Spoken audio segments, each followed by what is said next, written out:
Go to Lester in Cypress, California, listening on Immaculate Heart Radio. You are on with Carlo Broussard. What's your question, Lester?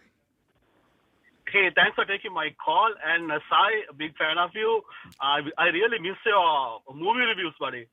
Oh, you're very nice. Thank you. Let's talk about this for a while. We've got a whole segment. Carlo, you can go home. Let's just chat about this. Thank you. Lester, you're very kind. Thank you. Okay, so quick question. Why didn't Jesus call our Blessed Lady Mother and always refer to her as woman? Yes, this is a fantastic question. Before I answer it, Lester, I'm going to have to give a plug for my mentor and colleague, Tim Staples, and his book, Behold Your Mother. It's a sort of an exhaustive defense, biblical and historical defense of the various doctrines and dogmas that we believe as Catholics regarding Mary. And in that book, he addresses this question in great detail. But I'm just going to give you a sneak peek of that, Lester. And basically, fundamentally, it seems, I think we have a high degree of reasonable certitude to conclude that what Jesus is doing, Lester, is he's trying to make a connection. He's trying to draw us to the reality of who Mary is. Namely, she is the prophetical woman spoken of in the Old Testament in what is called the Proto-Evangelium, the first gospel in Genesis chapter 3, verse 15. Lester, do you recall how after Adam and Eve sinned, God speaks to Eve and God speaking to Satan and says, I will set enmity, total opposition, separation, between you and the woman, between your seed and her seed. Do you recall that, Lester? You recall that prophecy?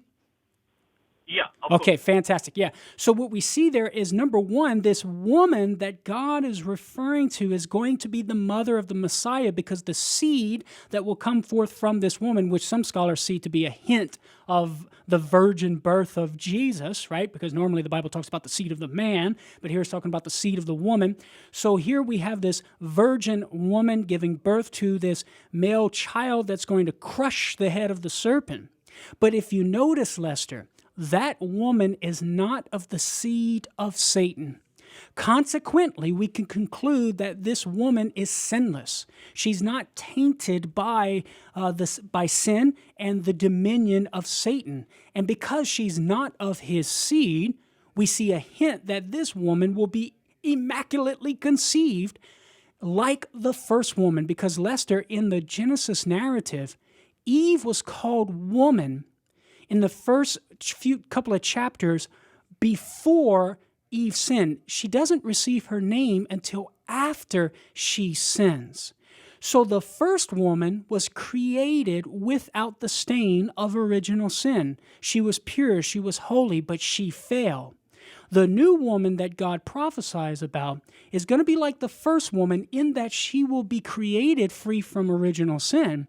But unlike the first woman, she will remain sinless, because there will be total opposition between the serpent, Satan, and this woman. And I think this is the backdrop, Lester, against which Jesus refers to Mary as woman. And if you do the biblical study, if you do some Bible study, Lester, you'll discover that all the preceding verses before John chapter 2, verse 4, where Jesus calls Mary woman at the wedding feast of Cana, what John is doing is he has various details in his narrative that parallel the first creation story. So the whole context in which Jesus says woman, it's embedded in this context of this image of a new creation. And so what Jesus is revealing to us is that this woman, Mary, is the woman of the new creation that Genesis 3:15 was speaking of. And consequently, Jesus would call Mary woman in John 19:25 when he's on the cross as he's crushing the head of the serpent. He looks to that woman, he looks to Mary and says, woman, behold your son.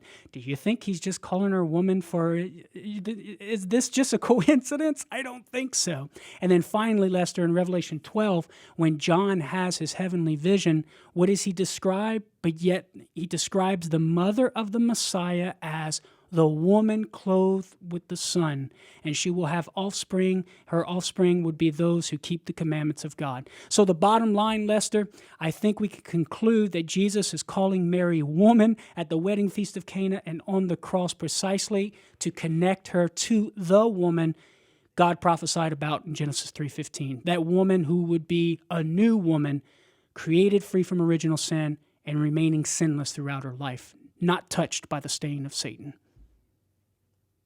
Right. Fantastic. Okay, Lester. Hey, brother, thank you so much for giving us a call this afternoon. Thank you. Great answer. Thank you. Thank Okay. you so much, Lester.